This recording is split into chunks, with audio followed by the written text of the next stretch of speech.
السلام عليكم ورحمة الله. أعوذ بالله من الشيطان الرجيم. بسم الله الرحمن الرحيم. الله لا إله إلا هو الحي القيوم لا تأخذه سنة ولا نوم لا تأخذه سنة ولا نوم ലാ തഅഖുദുഹു അവനെ പിടികൂടുന്നതല്ല, അവന് വരുന്നതല്ല. സിനത്തു മയക്കം, തൂക്കി ഉറക്കം. സിനത്തു എന്ന് പറഞ്ഞാൽ നേരെ തൂക്കി ഉറക്കുന്ന, തൂക്കി ഉറക്കം അവനെ ബാധിക്കുന്നതല്ല. വലാ നൗം പൂർണ്ണമായ ഉറക്കവും അവനെ ബാധിക്കുന്നതല്ല. അല്ലാഹു തൂങ്ങി ഉറങ്ങൂല എന്ന് പറയുമ്പോ എന്നാ പിന്നെ ഒന്നായിട്ട് ഉറങ്ങാവോ? അങ്ങനെയില്ല. വലിയ ഉറക്കത്തിന്റെ ആമുഖമാണ് തൂക്കി ഉറക്കം. നമ്മൾ സാധാരണ പറയലുണ്ട്, എനിക്ക് ഉറക്കം പിന്നീട് കിടന്നോന്ന് അറിയില്ല. കിടന്നാ പിന്നെ നൗമാണ്. ഈ ഉറക്കം ഒരു മയക്കം, അതിന്റെ അപ്പുറമാണ് ഗാഠനിദ്ര എന്നൊക്കെ പറയും. ഇത് രണ്ടും അല്ലാഹ്ക്കില്ല. സത്യത്തിൽ ഈ രണ്ട് കാര്യവും നേരത്തെ പറഞ്ഞ രണ്ട് ഇസ്മിന്റെ മറ്റൊരു വിശദീകരണമാണ്. അള്ളാഹുവിനെ കുറിച്ച് പറഞ്ഞത് അല്ലാഹു ലാ ഇലാഹ ഇല്ലാഹു അൽ ഹയ്യുൽ ഖയ്യൂം. അൽ ഹയ്യ് അതിനെതിരാണ് ഉറക്കം. കാരണം അന്നൗമു അഹുൽ മൗത്തിന, ഉറക്കം എന്നുള്ളത് മരണത്തിന്റെ ബ്രദറാണ്. അങ്ങനെ ഉറങ്ങിയാ പിന്നെ ഒന്നുമില്ലല്ലോ, അതിലപ്പുറം കയ്യൂമാവാൻ കഴിയില്ല. ഉറങ്ങിയ ഒരാൾക്ക് ആ സമയത്ത് തന്റെ കയ്യിലുള്ളതിനെ നിയന്ത്രിക്കാൻ കഴിയുന്നുണ്ടോ? അതുകൊണ്ടല്ലേ ഈ ചെറിയ കുട്ടികൾക്ക് വേണ്ടിയിട്ട് ഉമ്മാരെ ഉറക്കം വെച്ചിരിക്കുന്നു. നമ്മൾ ഉമ്മാരെ കുറിച്ച് വാനോളം പുകഴ്ത്തി പറയുമ്പോൾ പറയുന്ന കാര്യം തന്നെ പാതിരാവിലെ ഉറക്കൊഴിച്ചിട്ട് ആട്ടി തന്നെ നമ്മൾ വളർത്തിയ ഉമ്മാണ്. അപ്പൊ ഈ ഉറക്കൊഴിക്കൽ എപ്പോഴാ വരേണ്ടത്? തദ്ബീറിന് ഉറക്കൊഴിക്കൽ അത്യാവശ്യം. അതുകൊണ്ടല്ലേ ഈ ഗൾഫിലെ ആളുകളൊക്കെ രാത്രി ഡ്യൂട്ടിയുള്ള കാരണത്താൽ ഉറക്കൊഴിച്ചിട്ട് അവർക്ക് ഒരുപാട് അസുഖങ്ങൾ വരും. കാരണം അള്ളാഹു തആല ഉറങ്ങാൻ വെച്ച സമയത്ത് ഉറങ്ങാനും വേണം. അപ്പൊ ഉറക്കൊഴിച്ചാൽ അതിൻ്റെതായ ശാരീരിക ബുദ്ധിമുട്ടുകളൊക്കെ രണ്ട് വിഭാഗം ആളുകൾക്കാണ് പെട്ടെന്ന് സോക്കേട് വരും. ഒന്ന് പ്രവാസികൾക്കും ഒന്ന് പ്രഭാഷകന്മാർക്ക്. കാരണം അവർ രണ്ടു കൂട്ടരും ഉറക്കൊഴിക്കുന്ന ആളുകളാണ്. ഉറക്കൊഴിച്ചിട്ട് എടുക്കുന്ന പണികൾക്ക് കൂലി കിട്ടും, പക്ഷെ അതിൻ്റെതായ ബുദ്ധിമുട്ടുകളൊക്കെ ശരീരത്തിൽ വരും. അതുകൊണ്ട് ഗൾഫ് പ്രവാസികളാണെങ്കിലും പ്രഭാഷകന്മാരാണെങ്കിലും കൂടിയാൽ 60-65 വയസ്സ്, അതിൻ്റെ അപ്പുറത്തേക്ക് പോകാനില്ല. ഇനി പോണ ആൾക്കാർ അത്ര ഉറങ്ങുന്ന ആളുകളായിരിക്കും. പരിശോധിച്ചോട്ടെ. കാരണം അത് ശരീരവുമായിട്ട് ആരോഗ്യമായിട്ട് വളരെ ബന്ധമുള്ള സംഗതിയാണ്. ഖുർആൻ തന്നെ ഉറങ്ങണതിനെ കുറിച്ച് പറഞ്ഞത് ജഅൽനാ നൗമക്കും സുബാത്താ എന്നാണ്. നമ്മളൊരു വണ്ടി ഒരുപാട് ഓടുകയാണെങ്കിൽ ഓടിക്കൊണ്ടിരിക്കുകയാണെങ്കിൽ വണ്ടി പെട്ടെന്ന് പോകും. പക്ഷെ ഇടക്കിടക്ക് നിർത്തിയിട്ടുണ്ടെങ്കിൽ ആ വണ്ടിക്ക് കുറച്ച് ഈടുക്കും. ഫുള്ള് 24 മണിക്കൂർ ഓടുന്ന വണ്ടി എത്ര നിൽക്കുക? അതിനു വേണ്ടിയിട്ടാണ് അല്ലാഹു തആല വജഅൽനാ നൗമക്കും സുബാത്ത ഉറക്കം വെച്ചത്. പക്ഷെ അള്ളാഹ്ക്ക് ഉറക്കല്ല. കാരണം ഉറങ്ങിയാ പിന്നെ ഗഫലത്താണ്, പിന്നെ ഒന്നും അറിയില്ലല്ലോ. പിന്നെ എങ്ങനെ കയ്യൂമാവുക? അള്ളാഹു സ്വയം നിലനിൽപ്പുള്ള ആളും മറ്റതിനെ നിയന്ത്രിച്ച് നിലനിർത്തുന്ന ആളുമാണ്. ഉറങ്ങിയ കഴിഞ്ഞില്ല. മൂസാ അലൈഹിസ്സലാം ഒരിക്കലും ഇങ്ങനെ അറിയാതെ ഹവാത്തർ എന്ന് പറയും, അത് തെറ്റല്ല. അല്ലാഹ് ഉറങ്ങൂലല്ലോ, ഉറങ്ങൂല അങ്ങനെ ചിന്തിച്ചു. അങ്ങനെയല്ല, മൂസാ നബി അടക്കം അങ്ങനെ ഓരോന്ന് ചിന്തിക്കുന്ന ആളാണ്. ഉറങ്ങൂല്ലേ? അപ്പൊ അല്ലാഹു തആല ഒരു മലക്കിനെ പറഞ്ഞയച്ചു മൂസാ നബിനെ ആ വിഷയം ഒന്ന് പഠിപ്പിക്കാൻ. റാസിയിലുണ്ട് ഈ സംഭവം. എന്നിട്ട് 2 കൈവെള്ളന്റെ ഉള്ളിൽ 2 ഗ്ലാസ് വെള്ളം വെക്കാൻ പറഞ്ഞു. ഇങ്ങനെ എന്നിട്ട് അങ്ങനെ ആ 2 ഗ്ലാസ് വെള്ളം കയ്യിൽ നിന്ന് പൊട്ടാതെ തദ്ബീർ ചെയ്യാൻ പറഞ്ഞു. കയ്യൂം പെട്ടാതെ അത് കയ്യിൽ നിന്ന് വീടരുത്, പൊട്ടരുത്. ആ വെള്ളം സുബഹിക്ക് കൊണ്ട് തിരിച്ചു തരണം, ആ മലക്കനാണ്ട് കൊടുക്കണം. മൂസാ അലൈഹിസ്സലാം ഇതെന്താന്നൊന്നും മനസ്സിലായിട്ടില്ല. പക്ഷെ അള്ളാഹ് പറഞ്ഞയച്ചല്ലേ. 2 ഗ്ലാസ്സിൽ വെള്ളം നിറച്ചിട്ട് കൈവെള്ളയിലാക്കിയിട്ട് ഇങ്ങനെ വന്ന്. പക്ഷെ രാത്രി ഉറങ്ങിപ്പോയി. ഉറങ്ങിയപ്പോ 2-3 പൊട്ടി. അപ്പൊ അള്ളാഹ് ചോദിച്ചാൽ എങ്ങനെയുണ്ട്? അപ്പൊ ഞാൻ ഉറങ്ങിയാലേ ആകാശം മുമ്പൊക്കെ തകിടം പറയൂ. അതാണ് ഉറങ്ങിയുള്ള പ്രശ്നം. ഉറങ്ങാൻ പറ്റില്ല. ഒറ്റ പ്രാക്ടിക്കലായിട്ട് അല്ലാഹു തആല തീർത്തു കൊടുത്ത സംഭവം. അല്ലാഹ് ഉറങ്ങൂല. ഉറങ്ങിയത് കഴിഞ്ഞില്ലേ? ഉറങ്ങിയ ഇപ്പൊ നമ്മള് സത്യത്തിൽ നമ്മൾ ചിന്തിച്ചാല് ദുന്യാവ് ഒന്നുമല്ല. ഇപ്പൊ നമ്മൾ നോക്കി 24 മണിക്കൂറിൽ ശാസ്ത്രം പറയുന്നത് 8 മണിക്കൂർ ഉറങ്ങണം, പ്രായപൂർത്തിയായാലും 8 മണിക്കൂർ ഉറങ്ങണം, അല്ലെങ്കിൽ ചുരുങ്ങിയത് 7 മണിക്കൂർ ഉറങ്ങണം എന്നുള്ളിടത്ത് ഇപ്പോഴും ശാസ്ത്രം ഉള്ളത്. മെഡിക്കൽ സയൻസ് അങ്ങനെ പറഞ്ഞു, ഒരു 7.5 അല്ലെങ്കിൽ 8 മണിക്കൂർ ഉറങ്ങണം. നമ്മളെ ഇസ്ലാമിനെ കുറിച്ച് വിലയിരുത്തിയാൽ ഒരു 7 മണിക്കൂർ ഉറങ്ങണം എന്നാണ് കിട്ടുക. 8 വേണ്ട, വളരെ താഴേക്ക് വരും വേണ്ട 7 മണിക്കൂർ. അതുകൊണ്ടല്ലോ അതിന്റെ തെളിവ് എന്താ വെച്ചാല് 5 വക്ത് നിസ്കാരം 17 റക്അത്താണ്. ഈ 17 റക്അത്തിനെ കുറിച്ച് മഹാന്മാര് പറയുന്നത്, ഈ 17 റക്അത്തിൽ ഓരോ റക്അത്തും ഓരോ മണിക്കൂറിൽ അവനാന് സംഭവിച്ചിട്ടുള്ള ചെറിയ ചെറിയ തെറ്റുകുറ്റങ്ങളൊക്കെ പരിഹരിക്കാനുള്ളതാണ്. അപ്പൊ ആകുമ്പോ 17 മണിക്കൂറല്ലേ ഉള്ളൂ, പിന്നെ 24 മണിക്കൂറിന് 7 മണിക്കൂർ ഉണ്ടല്ലോ എന്നൊരു ചോദ്യം. അതിന് മറുപടി അത് ഉറങ്ങുന്ന സമയമാണ്. അപ്പൊ ദീന് ഉറങ്ങാനുള്ള സമയം വെച്ചത് 7 മണിക്കൂറാണ്. എന്നാലും വലിയ വ്യത്യാസമൊന്നുമില്ല. അത് ഉറങ്ങിയിരിക്കണം, ആ സമയത്ത് ഉറങ്ങിയിരിക്കണം, അതിലെ രോഗങ്ങൾ വരും. അത് മനുഷ്യന്റെ ആരോഗ്യത്തിനും മിടുക്കിനും ഉറക്കം അത്യാവശ്യമാണ്. പക്ഷേ റബ്ബിനെ അപേക്ഷിച്ചിടത്തോളം ഉറക്കം എന്നത് ന്യൂനതയാണ്. എന്തുകൊണ്ട്? ആ സമയത്ത് തദ്ബീറിന് കഴിയില്ല. അല്ലല്ലേ എല്ലാം സംരക്ഷിക്കുന്നത്, അല്ലാഹു അല്ലേ. ഇവിടെ എത്ര ഇലകൾ ഒരു കാറ്റിന് കൊഴിഞ്ഞു വീഴുന്നുണ്ട്, അത് ഇത്ര ഇലകൾ വീഴണം എന്ന് അള്ളാഹ്ക്ക് കണക്കുള്ളത് മാത്രമേ വീഴുള്ളൂ. ഭൂമിയിൽ എത്ര മണലുകളുണ്ട്, എത്ര മണ്ണുണ്ട്, എത്ര ഉറുമ്പുണ്ട്, എത്ര കാടുണ്ട്, എത്ര കടലുണ്ട്, എത്ര തിരമാലുണ്ട്. ഓരോ തിരമാലയെ അടിച്ചു വരുമ്പോ അള്ളാഹു തആലക്ക് അറിയണം അതിൽ എത്ര അളവ് വെള്ളം, എത്ര കുമിളകൾ, എത്ര രീതിയില്, എത്ര പ്രാവശ്യം. ആ 70% കടലിൽ എത്ര ജീവികൾ, എത്ര മത്സ്യങ്ങൾ, എന്തെല്ലാം പവിഴപ്പുറ്റുകൾ, ഇവൾക്കുള്ള അന്നം എല്ലാം റെഡിയല്ലേ. ഇതിൽ ഏതെങ്കിലും ഒരു തുമ്പ് തരിമ്പ് തെല്ല് റബ്ബിന്റെ അറിവിൽ നിന്നും തദ്ബീറിൽ നിന്നും പുറത്തല്ല. അപ്പൊ അവന് തീരെ ഉറങ്ങൂല. ലാ തഖുദു സിനത്തുൻ, തൂക്കി ഉറക്കില്ല, വലാനവും ഗാഠനിദ്രയും അള്ളാഹുവിനെ ബാധിക്കുകയില്ല. അത് ബാധിച്ച ആകെ തകടം പറയുക. നമ്മൾ സാധാരണ പറയലുണ്ട് ഈ സമയത്ത് മുമ്പിലെടുത്ത് കൊണ്ട, കാരണം ഉറങ്ങുന്ന സമയമാണ്. ഇപ്പൊ പോയാൽ കാണൂല, വിളിച്ചാൽ വരൂല. മാത്രമല്ല ഉറങ്ങാതിരുന്ന ദേഷ്യം കൂടും ചെയ്യും. ഉറക്കം വരേണ്ട സമയത്ത് ഉറക്കം വന്നിട്ടില്ലെങ്കിൽ ദേഷ്യം കൂടും. ഹമ്മുണ്ടെങ്കിൽ ഉറങ്ങിത്തൂങ്ങും. ഗമ്മ് വന്നാൽ ഉറക്കം വരൂല. രണ്ടും ഖുർആനിൽ അങ്ങനെ. ഹുസ്ന്, ഹമ്മ്, ഗമ്മ് ഇതൊക്കെ ഖുർആൻ ഉപയോഗിച്ച ഓരോരോ വാക്കുകളാണ്. ടെൻഷന്റെ തുടക്കാണ് ഹുസ്ന്, അതൊന്ന് കനം കൂടിയ ഹമ്മാവും. അപ്പൊ ഉറങ്ങിത്തൂങ്ങും മനുഷ്യൻ. നമ്മൾ സാധനം ചോദിക്കലുണ്ട്, എന്താ അങ്ങനെ ഉറങ്ങിത്തൂങ്ങണ്? അത് ഓന്റെ മോന് ഗൾഫിൽ നിന്ന് വിസ ക്യാൻസലാക്കി വരികയാണ്, അപ്പൊ തുടങ്ങിയാണ് ആൾക്കാർ ഉറക്ക തൂക്കുക. അങ്ങനെ ടെൻഷൻ ഇങ്ങനെ കൂടുതൽ മൂർച്ചയായിട്ടില്ല, ഇങ്ങനെ തുടങ്ങുന്നുള്ളു. അപ്പൊ ഹമ്മ വരും. ഹമ്മാകുമ്പോ ഉറക്കം പോകും. തീരെ ഉറങ്ങാതെ ഇങ്ങനെ കണ്ണു നട്ടുക്കുമ്പോ എന്തേ ഓനെ തലയ്ക്ക് എന്തോ പിരാന്ത് കയറിയാണ്, ഉറങ്ങണില്ല ഒരു സാധനം. അത് ഹമ്മാണ്. ഇതൊക്കെ ഖുർആൻ കൈകാര്യം ചെയ്തിട്ടുണ്ട്. ഇത് മുഴുവനും മനുഷ്യനെ അപേക്ഷിച്ചിടത്തോളം അവൻ ഉറങ്ങാതിരുന്നാൽ അവൻ രോഗിയാണ്, അവൻ അപൂർണനാണ്, അവന് അശക്തി ഉണ്ടാവും, ബലഹീനതയാണ്. പക്ഷേ റബ്ബ് ഉറങ്ങിയാലോ തദ്ബീറാവൂല. അതുകൊണ്ട് അൽ ഹയ്യുൽ ഖയ്യൂം,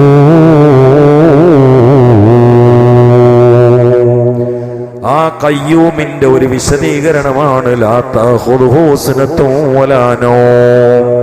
അവന് തൂക്കി ഉറക്കമില്ല, അവന് ഗാഠനിദ്രയും ഇല്ല, മയക്കമില്ല, ഉറക്കമില്ല. അങ്ങനെ ആവുമ്പോ ഖയ്യൂം ആവൂല. ഖുർആൻ അങ്ങനെ പ്രത്യേകത ഉണ്ട്. അത് അങ്ങനെ അർത്ഥം വെച്ച് ഖുർആൻ ഇങ്ങനെ ഖത്തം തീർക്കുമ്പോ ഷാഫി ഇമാമക്ക് ഒരു 2 ഖത്തൊക്കെ തീർത്തെന്ന് പറഞ്ഞാൽ എനിക്കത് ഉൾക്കൊള്ളാൻ പറ്റും. എന്താ വെച്ചാൽ അതിലേക്കൊരു മർമ്മ രസം കയറാണ്ട്. അപ്പൊ ഇതിങ്ങനെ ഇടുന്ന അറിയില്ല. നമുക്കിപ്പോ ഒന്നിനും രസമില്ലല്ലോ. നമ്മൾ നിസ്കാരം കഴിക്കണതും ഭക്ഷണം കഴിക്കണതും ഒരുപോലെയാണോ? രണ്ടിനും അങ്ങനെ തന്നെ അറിയാം. നിസ്കാരം കഴിക്കല്ലേ, ഭക്ഷണം കഴിക്കല്ലേ എന്ന് പറയലുണ്ട്.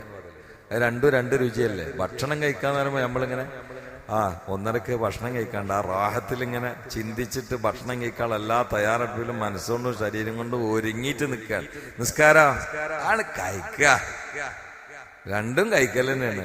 പക്ഷെ ഭക്ഷണം കഴിക്കണേനേക്കാളും ടേസ്റ്റ് അല്ലേ നിസ്കാരം കഴിക്കുമ്പോ. ഉദാഹരണം, നമ്മൾ പ്രേമിച്ചൊരു പെണ്ണിനോട് സംസാരിക്കാൻ ഇന്നിപ്പോ രാവിലെ 8:15 നമുക്കൊരു അവസരം ഉണ്ടെന്ന് ഒരു ഉദാഹരണം പറയട്ടോ, അപകടമൊന്നും ഉണ്ടാക്കരുത്. ഒരു ഉദാഹരണം പറയാണ്. അങ്ങനെ ഒരു സംഗതി ഉണ്ടാക്കുക കമിതാക്കൾക്കാരുള്ളൂ. ഓള് പറഞ്ഞ് നിങ്ങൾ 8:15 വിളിക്കുന്ന പറഞ്ഞാല് എന്തായിരിക്കും ആ 8:15 വരെ നമ്മളെ മാനസികാവസ്ഥ? ഇങ്ങോട്ട് സമയം ഇങ്ങോട്ട് പോയി കിട്ടുന്നില്ല. ഇങ്ങനെയല്ലേ ഇപ്പൊ സുബൈന്റെ സമയം ആവാൻ നമ്മൾ കാത്തിരിക്കണ്ടേ? സുബൈ കണ്ട് ആയി, കാരണം സുബൈന് സമയത്തിന് മുമ്പ് നിസ്കരിക്കാനോട്ട് പറ്റൂല്ല, സുബൈ കണ്ട് ഫജർ ആയി കിട്ടണില്ല. കാരണം റബ്ബിനോട് മുനാജാത്തല്ലേ. അലി റളിയല്ലാഹു പറഞ്ഞില്ലേ, എനിക്ക് അള്ളഹാനോട് സംസാരിക്കണം എന്നാവുമ്പോ ഞാൻ അപ്പം നിസ്കാരത്തിൽ കയറലാണെന്ന്. അള്ളാഹിന്റെ സംസാരം കേൾക്കണമെന്ന് തോന്നുമ്പോ ഖുർആൻ എടുത്ത് ഓതലാണെന്ന് പറഞ്ഞു. അലിയാരുടെ ഡയലോഗാണ്. എനിക്ക് അള്ളഹാനോട് സംസാരിക്കണം എന്ന് തോന്നിയാൽ അപ്പം ഞാൻ നിസ്കരിക്കും, കാരണം അത് മുനാജാത്താണ്. അള്ളാഹിന്റെ സംസാരം കേൾക്കണം എന്നുണ്ടെങ്കിൽ ഖുർആൻ എടുത്ത് വായിക്കും, കാരണം അത് അള്ളാഹിന്റെ കലാമാണ്. ജീവിതം മുഴുവൻ ഇത് രണ്ടാലൊന്നേ ഉണ്ടാകാൻ പാടുള്ളൂ. മുത്തഖയുടെ 10 അടയാളങ്ങളിൽ മഹാന്മാർ പറഞ്ഞ 3ാമത്തെ അടയാളം അൻ തകൂന ഹിമ്മത്തുഹു ഫിൽ ഇബാദത്തി വ തിലാവത്തിൽ ഖുർആൻ എന്നാണ്. റമദാൻ മുത്തഖയാവാൻ വേണ്ടിയിട്ടുള്ള ഒരു റമദാൻ തഖ്വയുടെ കോഴ്സാണ്, അല്ല പട്ടിണിയുടെ കോഴ്സല്ല. ഇനി റമദാൻ കഴിഞ്ഞാൽ ഒരു യുദ്ധം മറ്റൊക്കെ വരികയാണെങ്കിൽ പട്ടിണി എടുക്കാൻ പറ്റോ ഇല്ലേ, ആയിക്കോട്ടെ നാം പട്ടിണി എടുന്ന് ഇപ്പൊ തന്നെ ഒന്ന് പരിചയിച്ചോളി എന്നാണോ അള്ള പറയണത്? അല്ല.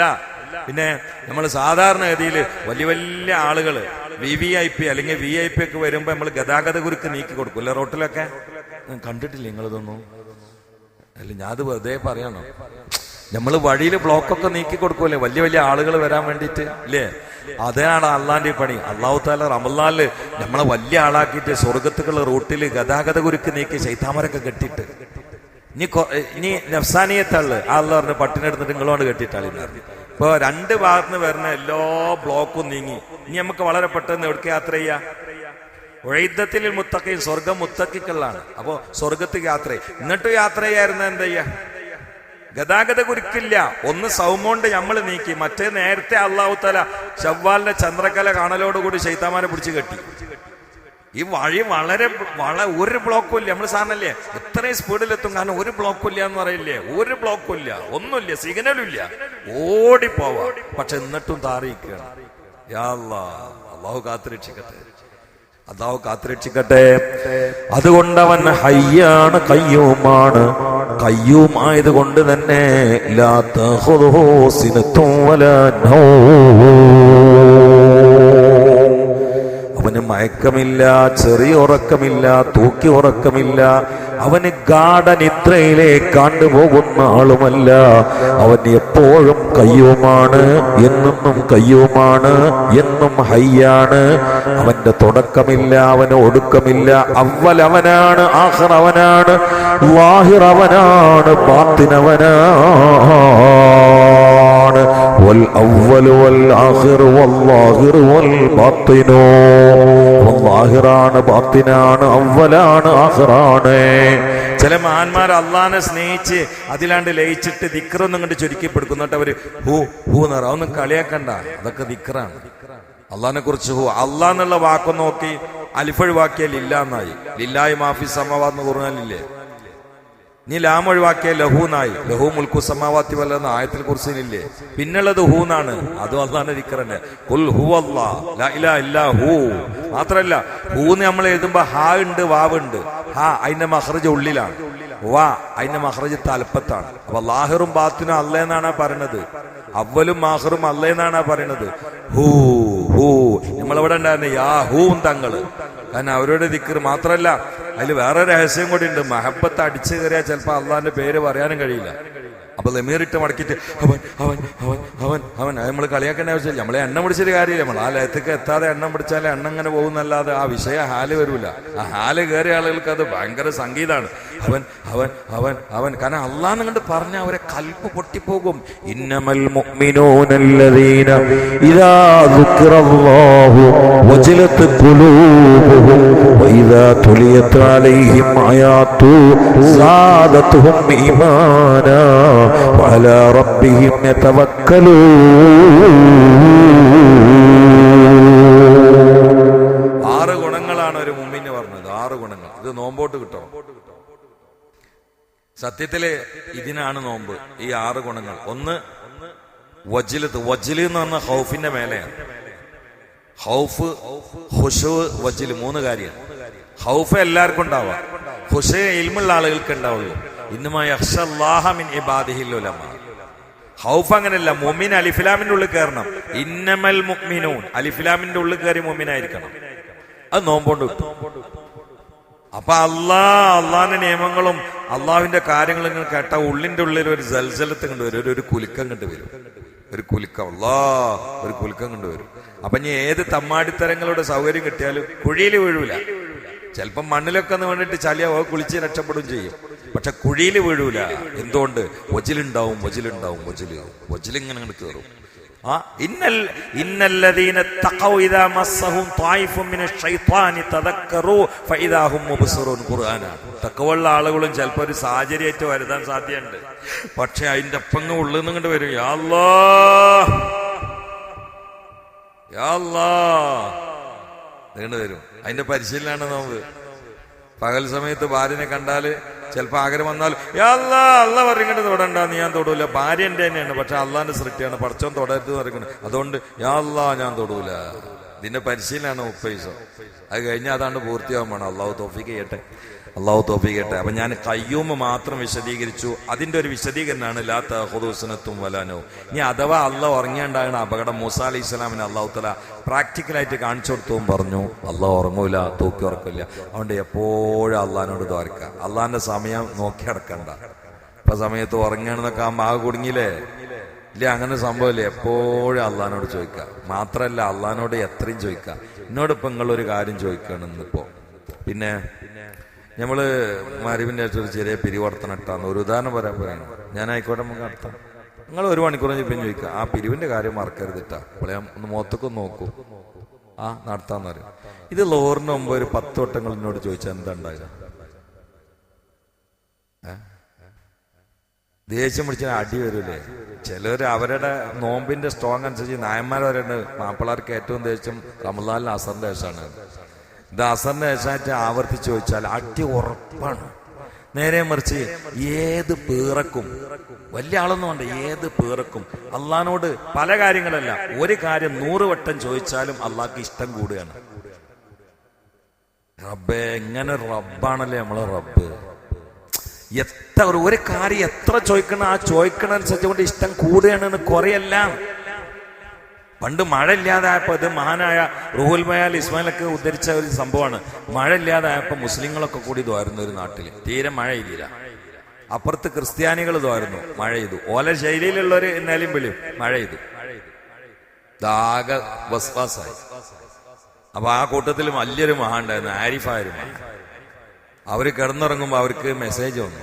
അതായത് മറ്റവർക്ക് ദ്വാക്ക് ഇജാബത്തല്ല, അവര് ഒച്ചമലുണ്ടാക്കിയപ്പോ അവര് ചോദിച്ചാണ്ട് കൊടുത്താണ്. കാരണം ഈ സായിലിന് അന്ന് വെറുതാക്കൂല. അത് ഇബ്ലീസ് ചോദിച്ചാലും ചിലപ്പം കൊടുക്കും. ഇബ്ലീസ് എനിക്ക് ദീർഘായുസ് തരണേന്ന് ചോദിച്ചത് മുദരീസ് ആകുമ്പോഴല്ല, പുറത്താക്കിയപ്പോഴാ ദീർഘായുസ് കൊടുത്തില്ലേ. ആ അള്ളാന്റെ ശൈലിയാവും. അമ്മ സായിലെ ഫലാ തന്നർന്ന് അള്ളാഹ് പറഞ്ഞാണ്. അപ്പൊ ചോദിച്ചത് കൊടുക്കാതിരിക്കാൻ അള്ളാഹ്ക്ക് കഴിയില്ല.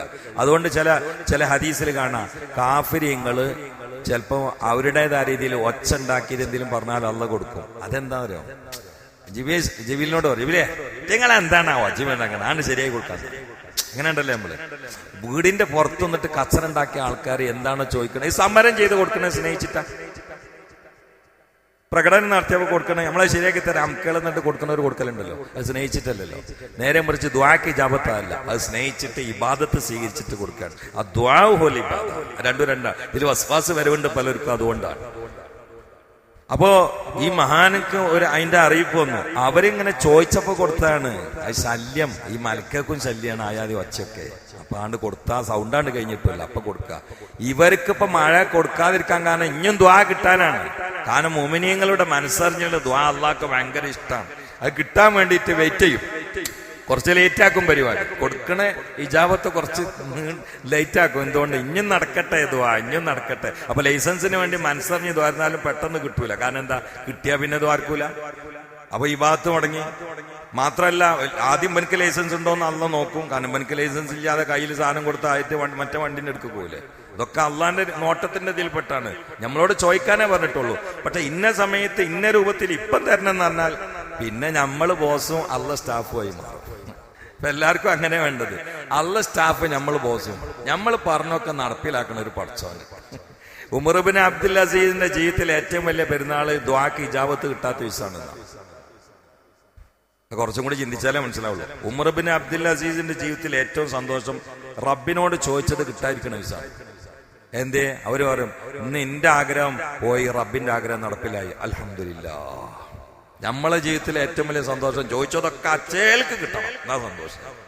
എന്തെങ്കിലും ഒന്ന് കിട്ടാതിരുന്നാൽ പിന്നെ ടെൻഷനായി, പ്രശ്നമായി. അങ്ങനെയല്ല വേണ്ടത്. അത് സ്നേഹമല്ല. അതിന് നമ്മൾ ബോസും അല്ല സ്റ്റാഫും. അങ്ങനെയല്ലല്ലോ. അള്ളാഹ് മാലിക്കാണ്, മലിക്കാണ്, മാലിക്കുൽ മുലൂക്കാണ്, ഹയ്യാണ്, കയ്യുമാണ്. നമ്മളോട് നിങ്ങൾ ചോദിച്ചോളില്ല, എപ്പ തരണം, എങ്ങനെ തരണം, എത്ര തരണം, ആർക്ക് തരണം, എവിടുന്ന് തരണം? അധികാരം അള്ളാഹ്ക്ക് വിട്ടുകൊടുക്കണ്ടേ? അതും ഞമ്മക്കാ? അള്ളാഹ്ക്ക് വിട്ടുകൊടുക്ക, ചോദിക്കാനേ പറഞ്ഞിട്ടുള്ളൂ. അവൻ ഹയ്യാണ്, കയ്യൂമാണ്. എപ്പോഴും ചോദിക്കാം, എന്തും ചോദിക്കാം, എത്രയും ചോദിക്കാം, ഒന്നെന്നെ പലവട്ടം ചോദിക്കാം, ആർക്കും ചോദിക്കാം. ചോദിക്കാൻ വേണ്ടി മൂലേരെ തെരഞ്ഞെടുക്കണ്ട, ഏത് പൂറക്കും ചോദിക്കാം, എന്നെ പോലത്തെ പൂറക്കും ചോദിക്കാം, നിങ്ങളെ പോലത്തെ വലിയവർക്കും ചോദിക്കാം. അള്ളാഹ് എല്ലാത്തിനും തയ്യാറാ. ഏത് തമ്മാടിക്കും ചോദിക്കാം, ഏത് തമ്മാടിക്കും ചോദിക്കാം. യാ അല്ലാഹ്, തമ്മാടി എങ്ങാനും ചോദിച്ചാൽ തമ്മാടി തൗബ ചെയ്താൽ റബ്ബിന്റെ മിത്രമാണ് എന്ന് നബിയുനാ റസൂലുള്ളാഹി. അത് അധികരിപ്പിക്കേണ്ട സമയമാണ്. ഇന്നത്തെ പകലോടുകൂടി മഗ്ഫിറത്ത് 2026 കഴിഞ്ഞിട്ടോ. ഇനി അള്ളാഹ് പുറത്തു തരും, പക്ഷെ എങ്ങനെ പുറത്തു തരൂല. അള്ളാഹ് എന്നും ഗഫാറാണ്. ഗാഫിർ, ഗഫാർ, ഗഫൂർ, 3 അള്ളാഹിനെ കുറിച്ച് പറഞ്ഞിട്ടുണ്ട്. ഗാഫിർ നോർമൽ തെറ്റുകളൊക്കെ പുറത്തു തരുന്ന ആള്, ഗഫാർ ബടാ തെറ്റും പൊറുക്കുന്ന ആള്, ഗഫൂർ അത് എത്ര ആവർത്തിച്ചാലും പുറത്തു തരുന്ന ആള്. ഇതൊക്കെയാണ് അള്ളാഹ്, അത് എന്നുണ്ട്. പക്ഷെ ഇന്നത്തെ ഈ 10 മണിക്കൂറുള്ളത് പോലെ അടുത്ത് ഈ 2026 ഇതേമാതിരി ഉണ്ടാവും. അത് ഞാൻ 2027 ആവണം. അതുകൊണ്ട് ഇസ്തിഗ്ഫാർ അധികരിപ്പിക്കണമെന്ന് അള്ളാഹു തൗഫീഖ് ചെയ്യട്ടെ. സല്ലല്ലാഹു അലാ മുഹമ്മദ് സല്ലല്ലാഹു അലൈഹി വസല്ലം, സല്ലല്ലാഹു അലാ മുഹമ്മദ് സല്ലല്ലാഹു അലൈഹി വസല്ലം, അല്ലാഹുമ്മ സല്ലി അലാ മുഹമ്മദ് യാ റബ്ബി സല്ലി അലൈഹി വസല്ലം. ഇന്നലെ ആരോ ദ്വാരക്ക ഈ പ്രവാസി ദ്വാരക്കാൻ പറഞ്ഞ് അവര് ഇന്നലെ നോമ്പർപ്പിച്ചിരുന്നു. അപ്പൊ ഇന്നലെ ദ്വാരക്കാൻ മറന്നാണ്. അല്ലാഹു തആല ഈ പങ്കെടുത്ത മുഴുവൻ ആളുകൾക്കും ഖൈറും ബർക്കത്തും പ്രദാനം ചെയ്യട്ടെ. അൽഹംദുലില്ലാഹി റബ്ബിൽ ആലമീൻ. അല്ലാഹുമ്മ സല്ലി അലാ സയ്യിദിനാ മുഹമ്മദിൻ വഅലാ ആലി സയ്യിദിനാ വ മൗലാനാ മുഹമ്മദ്. അല്ലാഹുമ്മ ഗ്ഫിർ ലിൽ മുഅ്മിനീന വൽ മുഅ്മിനാത്ത് വൽ മുസ്ലിമീന വൽ മുസ്ലിമാത്ത് അൽ അഹ്യാ മിൻഹും വൽ അംവാത്ത് ഇന്നക മുജീബുദ് ദഅവാത്ത്. പടച്ചോനെ, ഇരുന്നതും പറഞ്ഞതും വന്നതൊക്കെ നീ കബൂലാക്കണേ അല്ലാഹ്. റബ്ബേ, മഗ്ഫിറത്ത് തീരുന്ന ഈ സമയത്ത് ഞങ്ങൾ മഗ്ഫിറത്തിന്റെ പട്ടികയിൽ പെടുത്തണേ അല്ലാഹ്. അപ്പോഴല്ലേ റബ്ബേ ഇത്തക്കുണ്ടാവുള്ളൂ. ഇതിങ്ങനെ ഒരു പോക്ക. റഹ്മത്ത് കിട്ടിയാലേ മഗ്ഫിറത്ത് കിട്ടുക, മഗ്ഫിറത്ത് കിട്ടിയാലേ ഇത്തക്ക് കിട്ടൂ. അല്ലാഹുവേ, ഇതിലൊക്കെ ഞങ്ങളെ നീ ഉൾപ്പെടുത്തണേ അല്ലാഹ്. നീ ഇന്നും എന്നും റഹ്മാനാണ്, ഞങ്ങളെ റഹ്മത്ത് കൊണ്ട് പൊതിയണേ അല്ലാഹ്. നീ ഇന്നും എന്നും എപ്പോഴും ഗഫാറാണ്, ഞങ്ങളെ മഗ്ഫിറത്ത് കൊണ്ട് പൊതിയണേ അല്ലാഹ്. അള്ളാഹു അതിന് സഹായമാകുന്ന സുഹൃതങ്ങൾക്ക് തൗഫീഖ് താ അല്ലാഹ്. അള്ളാഹുവെ, തടസ്സങ്ങളിൽ നിന്ന് കാക്കണേ അല്ലാഹ്. ഉഹ്റവിയായ ദർജയുടെയും രക്ഷയുടെയും തടസ്സങ്ങളിൽ നിന്നും മാലിന്യങ്ങളിൽ നിന്നും ആന്തരികമായ ദുർഗുണങ്ങളിൽ നിന്നും കാത്തുരക്ഷിക്കണേ അല്ലാഹ്. ബാഹ്യമായ സകല രോഗാണുക്കളിൽ നിന്നും രോഗങ്ങളിൽ നിന്നും മാരക രോഗങ്ങൾ, മാറാവ്യാധികൾ, മാരണങ്ങൾ എല്ലാത്തിൽ നിന്നും കാത്തുരക്ഷിക്കണേ അല്ലാഹ്. സാസിൽ വന്നിരിക്കുന്ന ഓരോ ആളുകളുടെയും മനസ്സാന്തരത്തിലുള്ള മുറാദുകൾ അറിയുന്ന അള്ളാഹുവെ, എല്ലാ ഹൈറായ പദ്ധതികളും മുറാദുകളും ഹാസിലാക്കി കൊടുക്കണേ അല്ലാഹ്. അള്ളാഹു, ആലിമീങ്ങൾ, മുത്താലിമീങ്ങൾ, കച്ചവടക്കാർ, പ്രവാസികൾ, പണിക്കാർ, ഡ്രൈവർമാർ എല്ലാവരും അള്ളാഹു അവരുടെയൊക്കെ മേഖലകളിൽ ഹൈറും ബർക്കത്തും സുരക്ഷിതത്വം നൽകണേ അല്ലാഹ്. മനസ്സിന് സമാധാനം നൽകണേ അല്ലാഹ്. മനസ്സിന് ഈമാനിന്റെ കെട്ടുറപ്പ് നൽകണേ അല്ലാഹ്. സഹിക്കാൻ കഴിയാത്ത പരീക്ഷണങ്ങൾ, പ്രതിസന്ധികൾ, വേദനകളിൽ നിന്ന് കാത്തുരക്ഷിക്കണേ അല്ലാഹ്.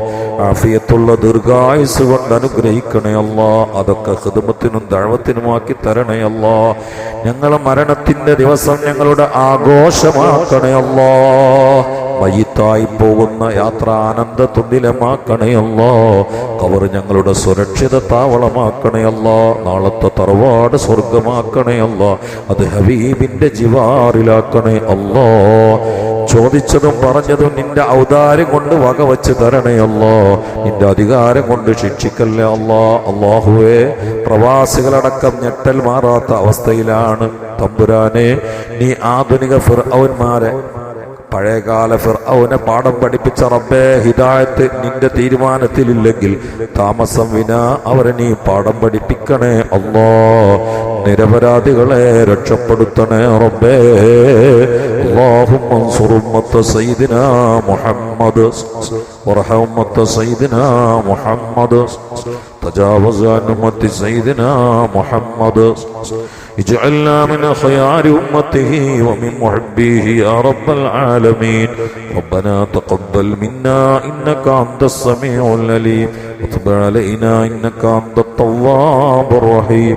واغفر لنا واغفر لآبائنا وأمهاتنا وأساتذتنا ولمن دفنوا حول هذا المسجد وفي هذه البلدة ولجميع المؤمنين والمؤمنات برحمتك يا أرحم الراحمين.